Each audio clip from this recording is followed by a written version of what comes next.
everybody, welcome back. Here we are, Painting Big and the Fundamentals of Miniature Painting. This is a new little thing I just decided I wanted to do called shorts. So there are some topics out there that are just tiny little topics that don't take me very long to talk about at all, but I want to have something out there on the internet to talk about this stuff because a lot of times myths, urban legends, whatever you call it, they get thrown around and nobody ever tells you the why, wherefore, or whether there's anything to it. So today we're going to talk about, do you need special water for miniature painting? You might think this is silly, but over the years I've had so many people ask me, should I use distilled water? And this is perpetrated by a lot of people, I think, using airbrush where they feel they get a better result with distilled water, and that may be. I'm not an airbrush expert. But the original rumors about this kind of thing, I think, came from some people who had bad experiences with having metal piping in their building or in their home. Old metal pipes, steel or brass. Copper is actually okay. So if you have old copper pipes, you're just fine. But what can happen with this? This is actually valid. What happens is that brass pipes especially, or fixtures, any brass in those pipes can essentially change alkalinity and pH in the water that goes through them. And steel pipes add heavy metals to the mix. So paint is really sensitive to pH. Most modern paints that you guys are going to deal with as miniature painting or artist paints, they've been stabilized to the point where they've got a fairly broad range of pH that they can function at. pH affects the surfactants that keep paint together, so essentially it helps hold the paint in solution, and different surfactants work best at different pHs. pH is actually a huge thing for paint. It's very important. So what happens then if you do have bad pipes or old piping that's going to change that pH, anything that carries that does it, the minute it slides out or toward the end of the range that paint is comfortable in, things are going to happen chemically. Essentially, the paint can start to break. It'll fall out of emulsion partially. You may notice it clumping together. I call this the cottage cheese look. You can also get that when you freeze the paint, by the way. When paint freezes, very bad. Don't ever let your mini paints freeze solid. What happens is the water at the top starts to freeze first and it pushes everything out of solution. Then when your paint thaws out, everything's been pushed out. You can't get that stuff back in solution by shaking it with your little hands or even with a vortex mixer.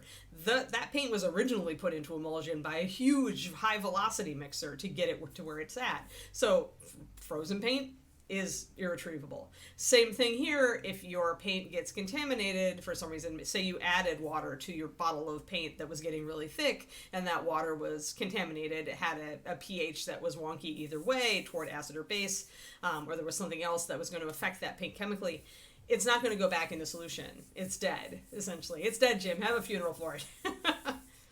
So that's where this rumor, rule, guideline, suggestion, that's where this comes from. And there is an actual basis in reality.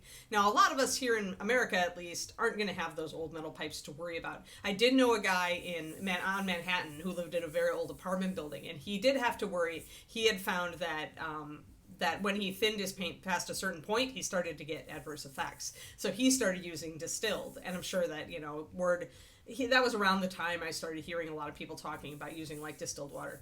If you really don't know, or if it just makes you feel better, use your distilled water. Nobody's going to really make fun of you. I mean, most of the time though, regular tap is fine. It's within that neutral pH level. It's the same water that's been used to mix the paints in the first place. It doesn't really have anything in it that's going to affect the paint.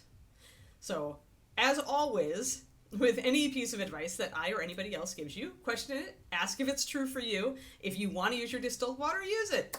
It's fine. Do you need it though? Probably not.